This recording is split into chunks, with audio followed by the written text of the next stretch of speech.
Hello everyone, and welcome back to Turkish Spotlight Secret. Before we dive into today's story, don't forget to subscribe, hit the like button, and turn on notifications so you never miss our long-form deep dives from the world of Turkish entertainment. Today we're unpacking a moment that turned a quiet love into a public legend, the night Barış Baktaş asked Yağmur Yüksel to marry him, not on a red carpet or at a staged photo shoot, but in the hush of Venice, on the slow, gliding curve of a gondola under a sky that looked close enough to touch.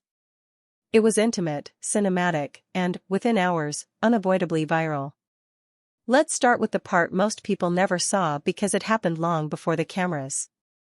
For months, the conversation around Barış Baktaş and Yağmur Yüksel lived in a careful in-between. They were neither advertising a relationship nor denying one, they were building it. Industry friends describe a rhythm you rarely find when schedules are brutal and attention is relentless. Slow breakfasts, quick messages between shoots, the kind of quiet you only hold with someone who knows how to share silence. It was not secrecy for spectacle's sake. It was privacy as oxygen. The longer they kept the center of their life small, the stronger it became. So why Venice? People will call it cliché, but that's only because Venice keeps earning the clichés told about it. The decision wasn't about novelty, it was about tone. They chose a city where the noise of traffic is replaced by water lapping at stone, where the streets narrow into whispers, where time seems to move sideways instead of forward. The plan, from what we can reconstruct, was simple and specific. No brand tie-ins. No staged drone shots. A late evening glide on a canal that doesn't have a name tourists would recognize, a musician on a nearby bridge playing a melody that felt like the night had a pulse, and one question asked once, from the person who mattered, in a voice that didn't need to be loud.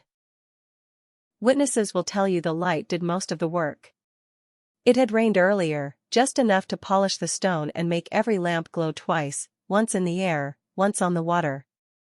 The gondolier steered as if he understood he was not transporting passengers but guarding a moment. The ring sat in a pocket so well hidden that even the keenest eyes would have missed it. And then the choreography nobody planned took over, the gondola drifting from shadow to lamplight, the city pausing just long enough to hear the softest question, the answer arriving before the sentence could finish. You don't need big gestures when the timing is perfect and the person is right. About the ring, yes, it was unique, not because it was large, but because it was personal. It wasn't chosen to impress the internet, it was chosen to speak the language of two people who had been practicing honesty with each other for a long time. The band carried a subtle detail that mattered only to them. A tiny engraving that you wouldn't see unless you knew where to look. The stone caught the lamplight without stealing the scene. Whatever promises were made that night were not carried by gold or carats. They were carried by the ease with which two people decided to keep building what they had already begun. And then, inevitably, the photographs. In the modern world, even the most private magic draws gravity. A passerby recognized a profile, a phone rose. Another angle followed, and another.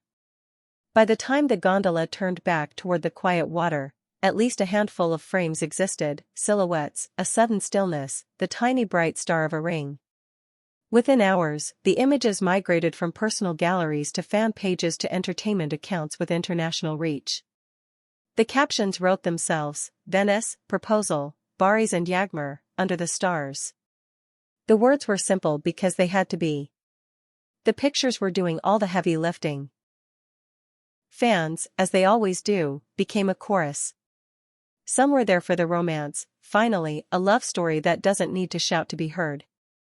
Some were there for the symbolism, two careers built under the hardest lights choosing to seal a promise in the softest ones. Others were there for the reminder that you can be visible without being consumed.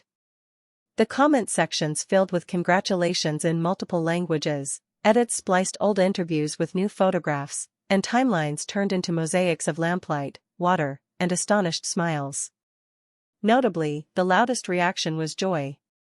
There were no takedowns to write, no scandals to mine, only celebration that felt earned.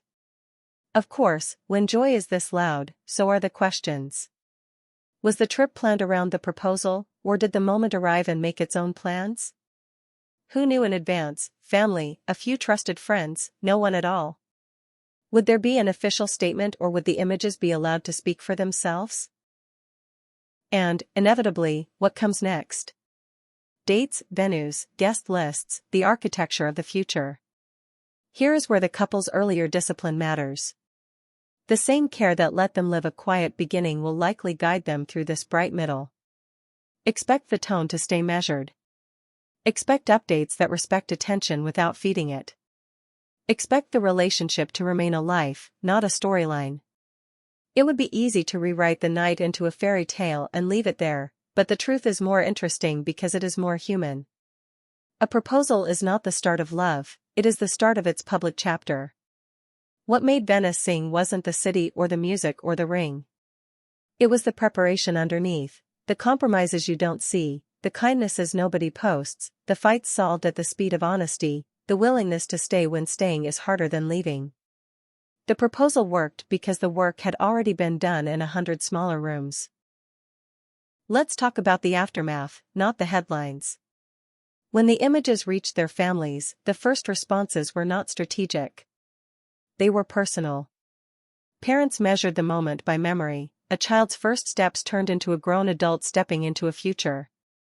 Friends clicked save on photos because they knew they were watching a chapter turn in real time. Colleagues, the ones who have seen both of them on difficult days, sent messages that said little and meant much: proud of you, happy for you, here for you. There is a tendency to treat public figures as characters in a series we own. Nights like this remind us that the most important audience is still the smallest one.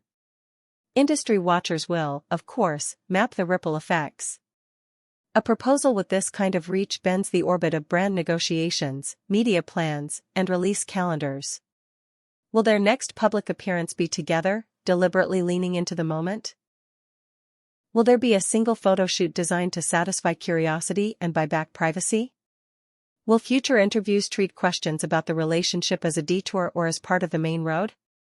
The smartest move will likely be the same one they have been making for months: share a little, guard a lot, and let the work continue to define the headlines.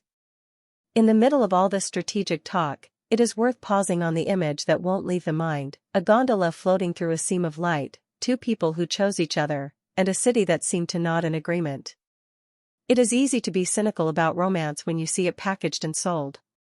It is harder to be cynical when you watch it happen so gently that you forget about the cameras for a moment. That is what those photographs captured, not a performance, but a truth that forgot it was being watched. To the fans who turned timelines into congratulations walls, consider this your invitation to keep the tone they set on the night of the reveal.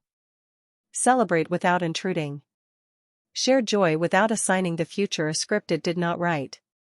If announcements come, greet them with the same generosity you offered the first images. If they do not, remember that silence can be a gift people give themselves when the world gets loud. Romance that survives the spotlight does so because it understands when to dim it. Before we close, a quick word about why this story felt different from so many others. It wasn't the setting, though Venice earns its reputation one reflection at a time. It wasn't the fame, though both names guarantee attention on even the quietest day. It was the decision to center the night on what matters and to let the public find out the way strangers always have, by seeing something beautiful and passing it along. That choice turned a private promise into a shared memory without making it a spectacle. In a culture that mistakes scale for significance, that is no small feat. So, what comes next for Barış, Baktaş and Yağmur Yüksel? A ring is not an ending, it is a preface. There will be logistics and lists, moments when the romance of planning meets the reality of calendars. There will be a ceremony shaped by their taste rather than the crowd's appetite, and vows that sound like them instead of the greatest hits of the internet's favorite quotes. But most of all, there will be the same thing that got them here: days that look ordinary from far away and extraordinary up close. If you enjoyed this deep dive into a night that was as carefully lived as it was quickly shared, make sure you subscribe to Turkish Spotlight Secret, like this video, and consider joining for member-only long reads as we follow the story. Not to pry, but to honor the work it takes to keep love steady in a world that keeps asking for more. Drop your congratulations for Barış and Yağmur in the comments, and tell us, If you could choose any city for a proposal, which one would hold your moment? Thank you for watching, take care of yourselves and the people you love, and we'll see you in the next video.